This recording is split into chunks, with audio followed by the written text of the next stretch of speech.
عزیز رحمتullah علیہ کا دور آیا میرے بھائیوں، جب ان کا دور آیا انہوں نے بھی کھل کر کے کتاب و سنت کی دعوت دی۔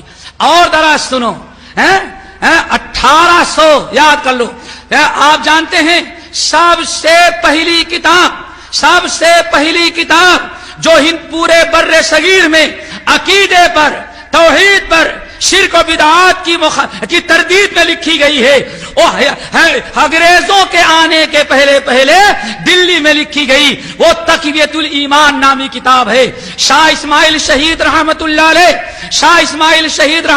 علیہ میرے بھائیوں، جو حضرت شاہ ولی اللہ محدث دہلوی رحمت اللہ علیہ کے پوتے تھے، شاہ اسماعیل شہید، انہوں نے ہندوستان میں بر صغیر میں موجودہ کفر و شرک بدعات جو پھیلی ہوئی تھی ان کے خلاف کتاب لکھی۔ یہ تاریخ کے ہند کے اندر بر صغیر کی سب سے پہلی کتاب ہے میرے بھائیوں، تقویۃ الایمان، جو عقیدے پر لکھی گئی، اور سب سے پہلے یہ شائع جو ہوئی ہے 1826 عیسوی کے اندر۔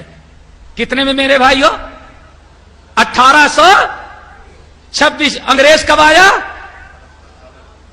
1857 میں۔ اس کا مطلب ہے کہ شرک بدعات کے خلاف اہل حدیث گروہ اور یہ صحابہ کی جماعت، نبی کی جماعت، کتاب و سنت کی دعوت دینے والی جماعت اپنے فریضے کو ادا کرتی رہی۔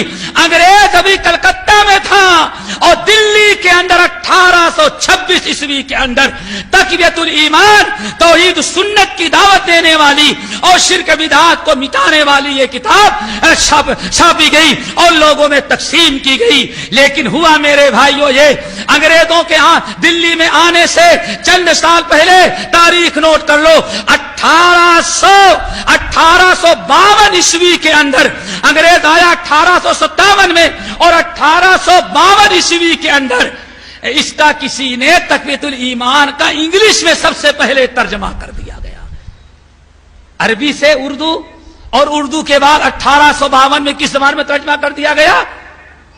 انگریزی میں۔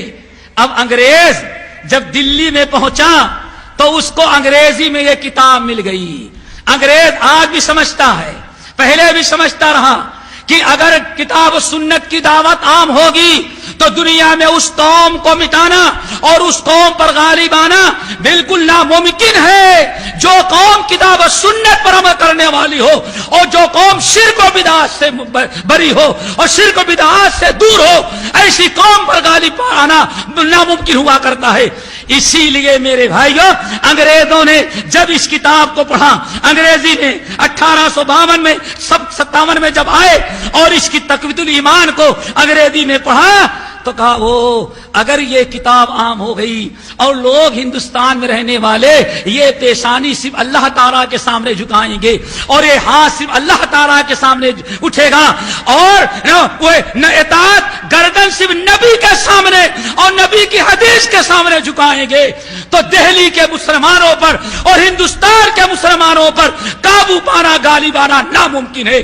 اسی لیے انگریز نے میرے بھائیوں جو تحریک نجد کے اندر چلی تھی، وہابی جس کو انگریز کہتا تھا، انگریزوں نے فوراً تقویۃ الایمان پڑھانے والے اور لکھنے والے اور وہ مقدس گروہ جو نبی علیہ السلام کے زمانے سے چلا، اور شاہ ولی اللہ محدث دہلوی، علامہ فاخر ظاہری، شاہ عبدالعزیز دہلوی، شاہ اسماعیل شہید رحمت اللہ علیہ نے جو بنیاد ڈالی تھی، اس سے لوگوں کو بدزن کرنے کے لیے انگریزوں نے کہا یہ وہابی ہیں، اور وہابی کہہ کر کے اہل حدیثوں کو کی دعوت کو، کتاب و سنت کی دعوت کو اس قدر انہوں نے مجروح کیا اور اتنا پروپگنڈا کیا، اللہ اکبر، کہ مسجد کے امام صاحب بیچارے تھے اور بادو میں سپر مارکیٹ تھی، انگریزوں کے دور کا واقعہ ہے، سپر مارکیٹ تھی، وہ بیچارہ ہندو تھا،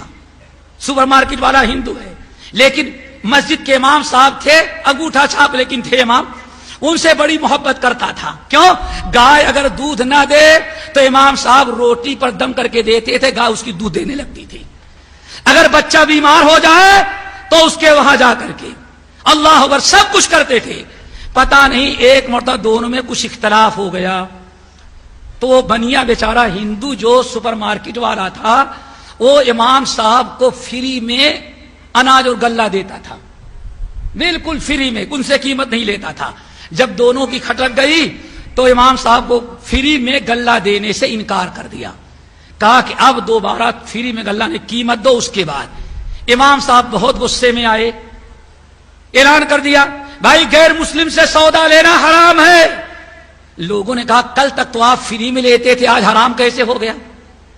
بڑا مسئلہ بن گیا میرے بھائیوں. کوئی ایک آدمی بھی غلہ لینے سے انکار نہیں کیا. سارے محلے کے لوگ ہندو بنیا سے سامان لے رہے تھے.